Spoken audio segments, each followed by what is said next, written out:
Okay, we have another instance of if you've got the momentum and you've got that drive, just keep at her. So, yeah, let's dive into this one.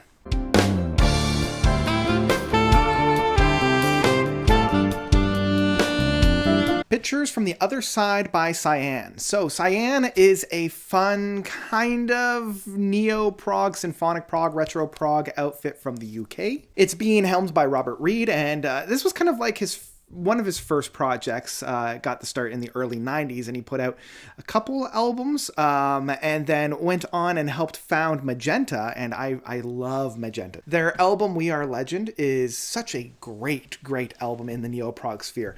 So I at least enjoy the fact that Cyan and Magenta, very similar, but still slightly different. And this is a follow-up from the last album that they released last year of For King and Country, or rather, I think it was 2021 that they put one out. And these two albums actually serve as a reworking and I guess an update from their first two records, because For King and Country came out in 1993 and Pictures from the Other Side came out in 1994. So when they put out For King and Country back in 2021, it was a re-recording, it was kind of a reimagining of that album. Certain songs were moved around and updated, and the same can be found on this one as well. And so on the one hand, this has that same kind of flavor that For King and Country has, in that these were originally some 90s retro prog that was, kind of at that start of the third wave of progressive rock music.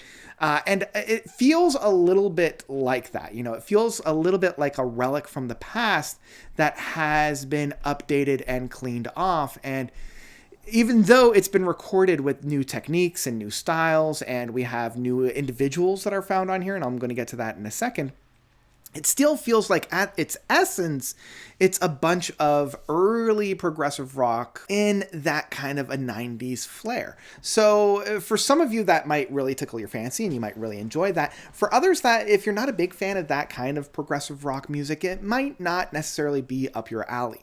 Now, with all that being said, some of the features that are found on here and who Robert Reed has helping him out with some of these tracks, we have Luke Minchin on guitars. We have Dan Nelson on bass, and we have Angahard, I believe is how you pronounce her name, Bryn, on vocals, taking care of all the women's vocals on here.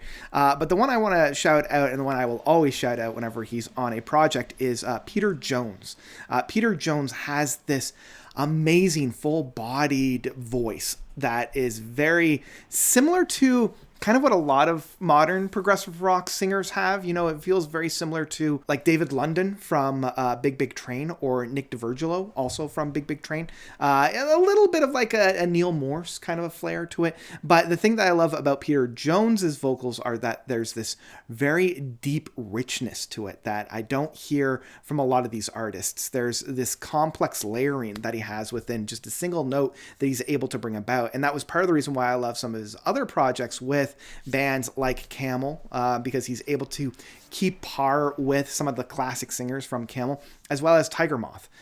Those two bands are just so beautiful. And his keyboard styles, although they're not featured on this particular record, is just fantastic. So Peter Jones does a brilliant and beautiful job of singing all throughout this album, and I can't help but just gush whenever I hear his vocals on this particular piece. So let's talk a little bit about the actual tracks that are found on here. If you've heard the original album, you're not going to be all that surprised. Some of the, tracks have been mixed around a little bit, and it's actually been pared down as well. So the runtime of the original album was just over 60 minutes, and this one runtime at about 56. So there's about 4 minutes that have been cut out, but even more so, probably more has been cut out, if I'm being honest, but more has been actually put in, and we've got a number of really tasty, kind of longer tracks as well. Like, for example, the last track of Nosferatu, which was originally 14 minutes long, is now 17 minutes long. So there's a lot more of like a jam session. And even though I'm starting at the end, I love this track. I was listening to it all throughout Halloween. It's got this darkness about it, even though a lot of the tracks and a lot of the sounds that are found on here are very happy, major chord, bumping, kind of happy fun times.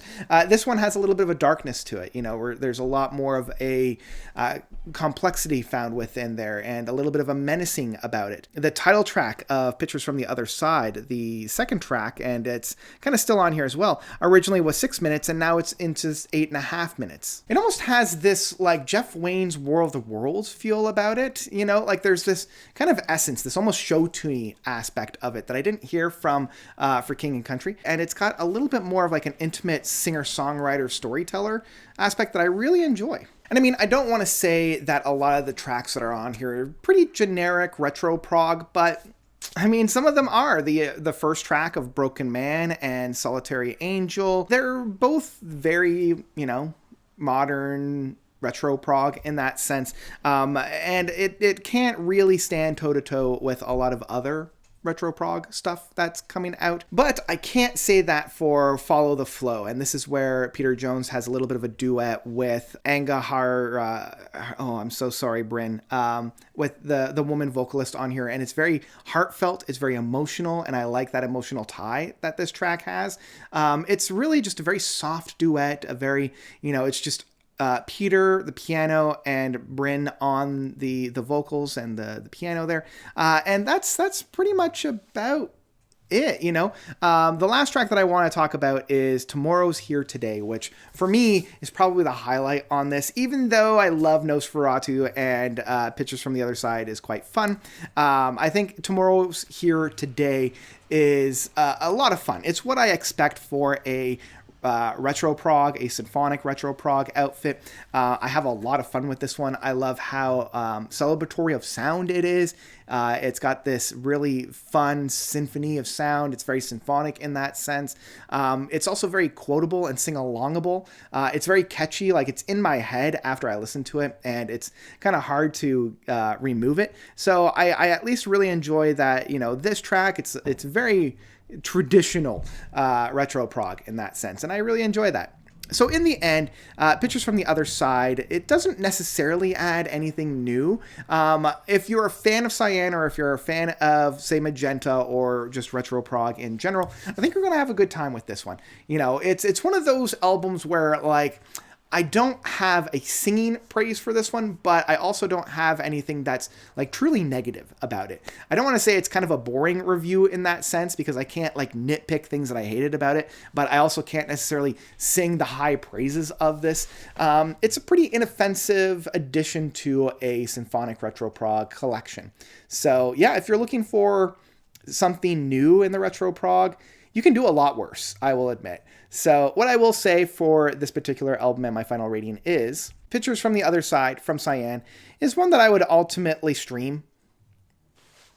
Like, with so much music that has come out this year and even just these last couple of weeks, it's kind of hard to shuffle around and kind of pick and choose. I wouldn't necessarily say this is one that you would go to first, but if you're in the mood and you want something pleasant, pick this one up. I think it's a good time. And that's what I've got for Pictures from the Other Side from Cyan. What did you guys think about this album? Did you love it? Did you hate it? How does it stack up to the original for those that have heard it? And how do you think that they improved or maybe not improved upon the music? Let me know all about that by commenting down below. And yeah, as I mentioned, I think that's all I got for you guys. So thank you all so much for watching. As always, you guys are definitely the best. And until next time, notes out.